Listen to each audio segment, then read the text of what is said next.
So here's the setup for the retracts. These are the mechanical retracts that are available through Rabid Models.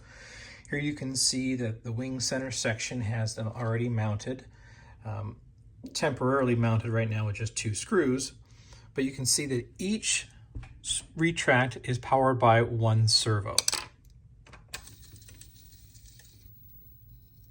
One thing that's very helpful and important is to have a servo speed reducer in line.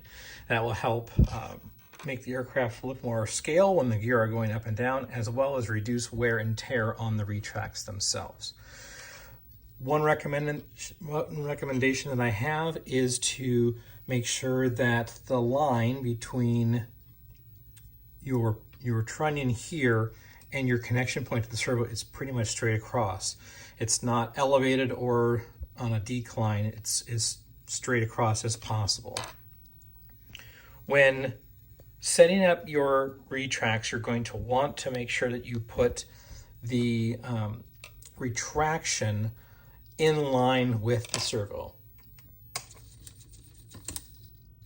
So here you can see the servos are in line with the retract itself.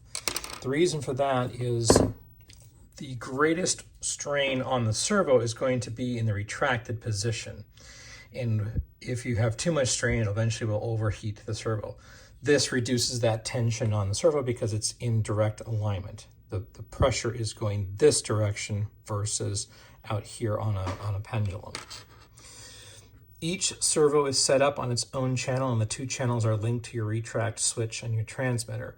And you use endpoint adjustments to fine-tune the settings so that they retract as much as needed and extend as expected.